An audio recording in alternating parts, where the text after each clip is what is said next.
Ating tunghayan kung bakit mas minahal, mas nakilala si Daddy Frankie dito sa social media. Hindi lang dito sa YouTube, pati sa FB. Punto por punto. Bakit mas minahal, mas marami nagtitiwala na mga sponsors, supporters ni Daddy Frankie? Ano bang meron? Bago ang lahat, bago natin panoorin ng video, please don't forget to subscribe to YouTube channel, Kuya SMB Vlog. Itong video nito ang naging susi, naging daan, nag-viral ito.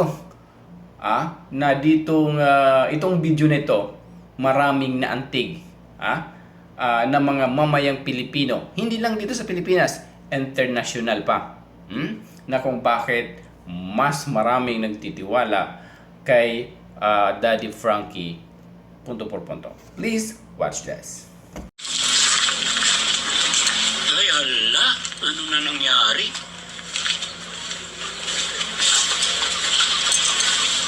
Ay, Diyos ko po. Parang sir, matagal na yan dyan? 16 years na daw ito eh. Parang naging baboy na siya, guys. Nakakaawa naman. 16 years na siya nakakulong dyan? 16 years. Hindi basang-basa siya. Pag pinapaliguan daw kasi, na lang, binubuhusan na lang nila. Binubuhusan lang ng tubig dyan. Kaya nga, pumayat. Tignan mo yung damit niya. Parang dyan na rin siya tatay sa short niya. Sigurado, dyan na. Tapos agresibo siya pag nagugutom. Agresibo siya. Tignan mo yung niya, yung pantalon niya parang puno na ng tae. Ha?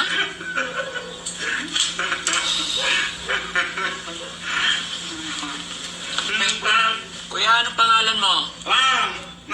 Anong pangalan mo? Ha?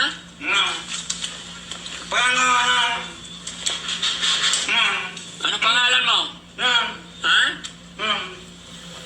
Ay, pati yung mga buhok niya mahaba. Diyan na rin siya nakahiga, ano? Dyan na rin. Ay, parang naging baboy talaga, grabe. Ano yung kinakain niya? Plastic? Plastic? Inunguya niya yung plastic. Yung nasa ulo niya. Kung ano mga madampot niya dito. Yung pinaglalagyan ng pagkain yan. Yung pinaglalagyan ng pagkain yung inunguya niya.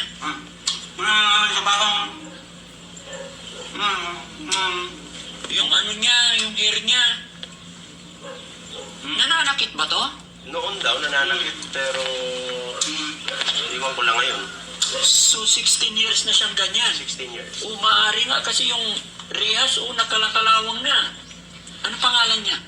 Hindi ko yung kamag-anak yung nakakaalam. Asaan ang mga kabag-anak? Alam din. Malalayo sila rito? Nagkalapit lang kami dito sa Pero kawawa naman, ginawa na parang na siyang baboy. Kuya, ano pangalan mo? Tanggalin mo yung plastic na kinakain mo. Tanggalin mo muna yung plastic. Tapon mo, tapon mo. Ha? Tapon mo yung plastic. Tapon mo muna yung plastic. Tapon mo. Hindi, yan nasa bibig mo. Hindi pagkain yan. Plastic yan. Aga na. Yung plastic, tapon mo. Palit tayo, palit.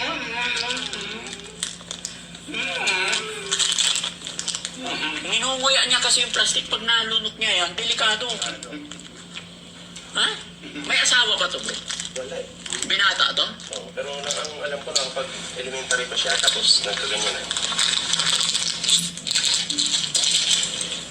Mga ka-idol, napanood yun na ang video kung paano ni-rescue ni Daddy Frankie sa tulong ng ating brother na matulungin din na si Brother Ballpoint Man. So alright, so nakita nyo naman sa video paano ni-rescue nila Ballpoint Man si Daddy Frankie, si Oliver sa kanyang ward.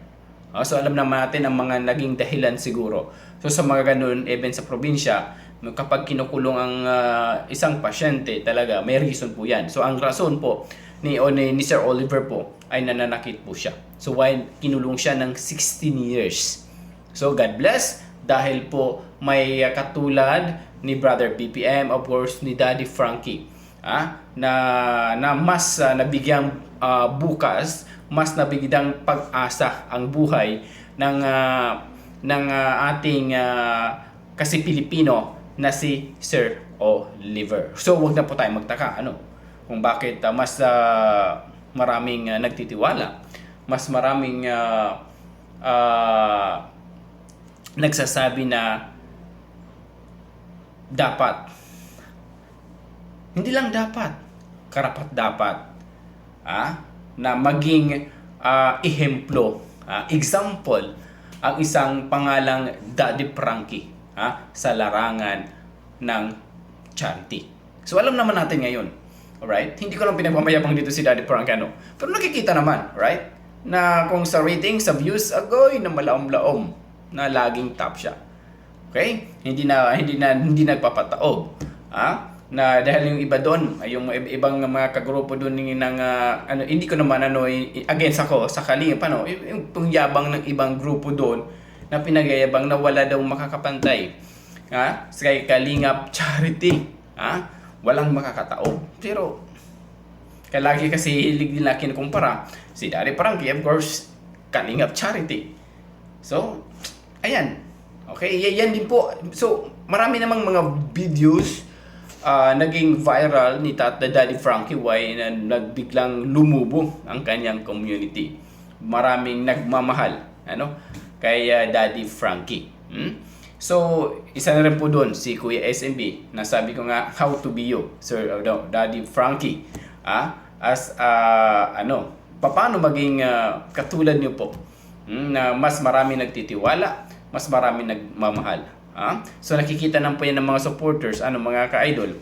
Yung kapag ikaw ay may panindigan at kaya, may kapasidad na magtulong, mag-guide, na ikaw ang maging susi, sa pagtulong ng mga nangangailangan ng tulong na walang halong biro. Okay? So alam naman natin kapag makatulong si Daddy Frankie mula sa kanyang kaibuturan ng kanyang puso.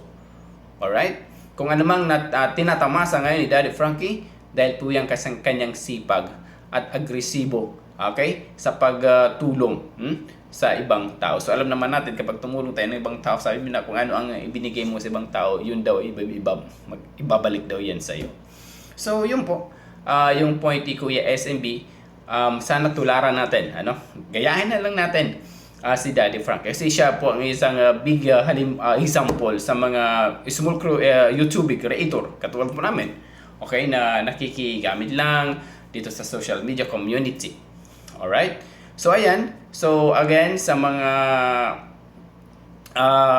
nagsasabi dyan na wala yan, ngayon lang yan, si Daddy Frankie, ngayon lang yan. Di ba? Hindi talaga may iwasan, may ganung community. Na nandun yung angas, yung yabang nila. So, doon na lang tayo sa magbi sa actual. Okay? So, yun po. So, ang iba nga sa Kalingap sponsor parang nagbibigay rin dito sa sa kay Daddy Frankie. Alright? Dahil nakikita nila yung honesty ng tao. Na nakikita nila na hindi sinungaling ang isang tao at honest ka sa iyong ginagawa. Na may paninindigan ka sa iyong ginagawa, na may malasakit sa iyong ginagawa sa pagtulong, hindi yung malasakit sa bulsa. Kasi ang nangyari, di ba, yung issue ng mga nakaraan, di ba, atin i-share ko lang din dito, na parang nagkaroon ng issue doon sa Kalingap na parang mas marami daw ang nabubulsa kaysa yung nibigay. Instead na yung pera na lahat ng pera na yun ibigay doon sa kailangan tulungan, hindi nangyayari daw yun. Dahil ang nangyayari, 40 doon sa tutulungan at saka 60 sa naghawak ng Kalingap charity. So ganun po ang na-heard lang naman ni Kuya SMB sa mga social media. Why? Na kung bakit marami ang umatras na mga sponsors. Nabawasan na ang mga sponsors ng Kalingap. So ngayon, bitin mo naman sa mga video ni Sir Balbatubang na parang nagpaparinig siya na mayroon siyang gagawing shelter para sa mga mag-aaral, sa mga scholarship. So, ayun po. siguro mas maganda rin naman nasabihin niya on air sa live niya kahit paano kung sinong gustong tumulong sa ganong plano ni Sir Bal Matubang sa kanyang paggagawa ng shelter. Okay? So nasa mga sponsors na po 'yon. Pero kung mag-base on ratings po tayo, kasi hilig nilang ikukumpara si Bal Matubang, of course si Daddy Frankie. So lahat naman po yan sila magkaibigan. Even that Tekram, Daddy Frankie, and of course Bal Matubang. So nagtaka nga marami tuloy nagtanong kung bakit may kasal doon, di ba may kasal nangyari, na bakit sa picture wala doon si Daddy Frankie. So yan lang naman, no. Wala namang ibang doon. Bakit? But while ng mga nandun si Tekram, nandun si Ram, nandun si yung mga Kalingap charity vlogger. Alright? Ganun, nandun si Sir Bal Matubang. So bakit tanong nila, bakit wala si Daddy Frankie? O dahil alam naman natin na medyo mas sila, mas mag-close ba ng mga founder. So yun lang naman katanungan ng iba din. So anyway, maraming salamat again sa mga nanood ng aking videos, guys.